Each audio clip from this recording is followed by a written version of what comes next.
I'm here. I'm here. What am I doing here? Okay, I'll tell you what I'm doing here. What we're doing is that we're having a collection of voices, about Miss Wheelchair USA, and what it means to us, and therefore what it means as a representation of America. My platform became underage drinking prevention. I am a victim of a drunk driving crash, which is why I'm in a wheelchair. So it's truly a passion to me. It's not something that I just think about. It's something that I truly do live. So having the opportunity to be able to share that platform first within my state and my community, and then becoming Miss Wheelchair USA, it completely changed everything. I had the opportunity to be able to travel and be able to share my story nationwide. And by doing that, I came to the beautiful city of Nashville, fell completely in love with this city, and 11 months later, moved to Nashville with a brand new job involving my career to actually then be able to promote underage drinking prevention. I was in the Miss America program, and that was my background. So when we were looking for a program that talked about women with disabilities and how they were, how we could empower them and things that they were able to do that folks didn't look at them the same way. Somebody in a meeting said, "Hey, weren't you in a pageant? Aren't you some kind of pageant girl?" And I said, "Well, yeah, but I wasn't really sure what that had to do with it."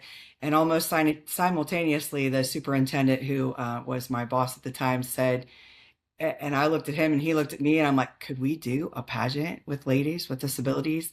And he's like, "Why are you asking me? Can you do a pageant with ladies with disabilities?" And I'm like, "Yeah, sure, we can make it happen." He said, "Then make it happen." And that's how it happened. I had Dr. Lowry on our show, so I know about her past. I knew she was on the pageant once. Anyway, my thing of the pageant is representation to the highest degree.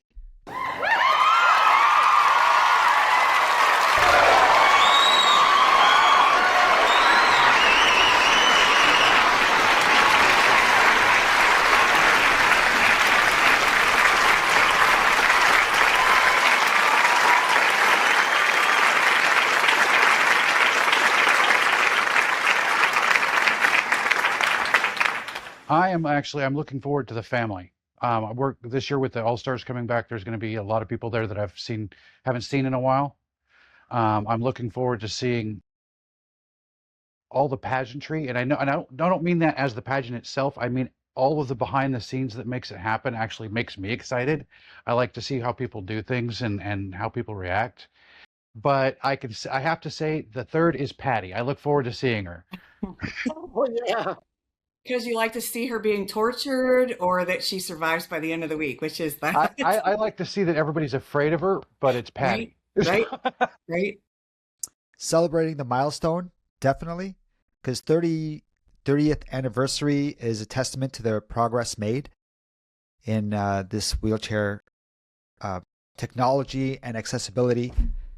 Number two, I would say advocacy and awareness. I love being around my people. I don't know how else to put it, but I love the advocacy and awareness that we're all spreading. And for the third thing, I would say innovation and future. I'm so excited that I get to not only experience this for the first time, but I just happen to get to experience it for the first time on the 30th anniversary. So you're like taking something that's already extraordinary, and taking it to the next level, as you were saying, Dr. Lowry, and that will be my first immersive experience of it, and I just cannot wait to take it all in. I love the evening gown competition. I love to be able to see the dresses. I love the costumes for the night. I love to be able to watch the event just kind of take place. And of course, Truett and I are backstage, so we get to see my third favorite thing, and Lowry's going to kill me for saying it. The drama. I love it. It's an anniversary year. There's no drama this year. There's all the drama. Drama negative. Because at the end of the day, we are all still queens trying to win that crown. That's right. And that is absolutely right. It's so fun to be able to see how they get along. Everybody's singing Kumbaya, and at the end of the night, There's somebody crawling in the closet. I mean, I'm just telling.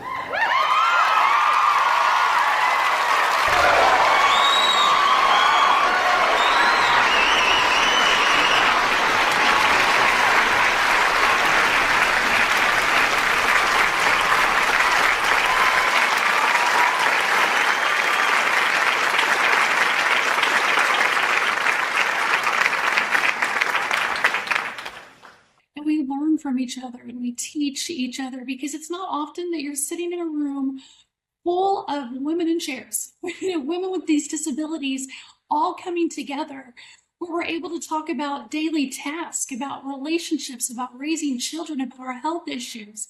And we have an opportunity to be able to share with each other.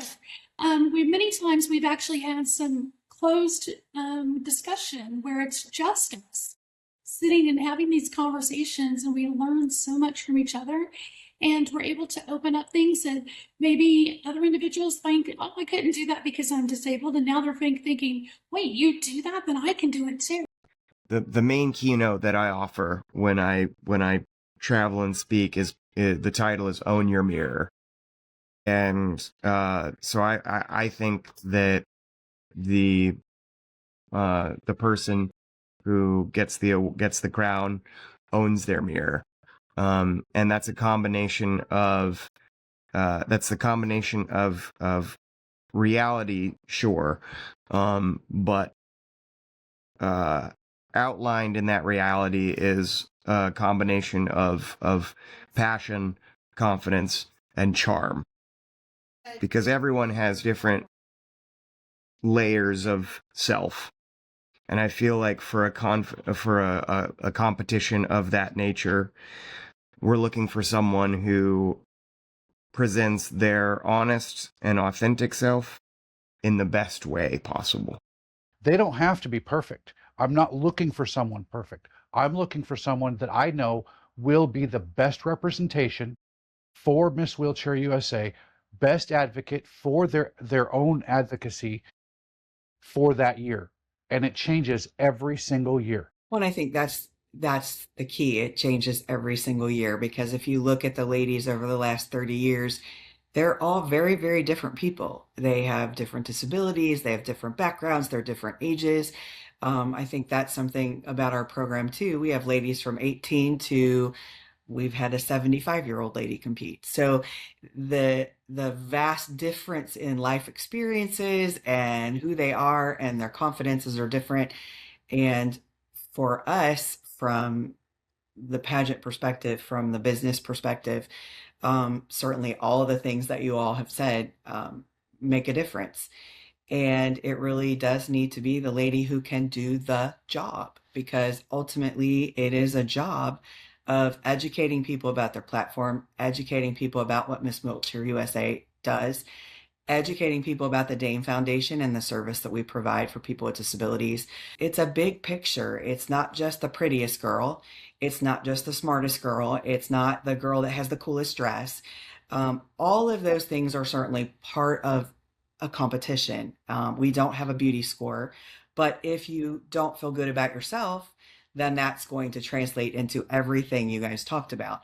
So it's not like we're looking at somebody and giving them a score based on how they look, because that doesn't happen. It's definitely about the confidence and the way that they are able to represent themselves, their platforms, the organization. And they've all had the opportunity to do that for a period of time prior to these competitions.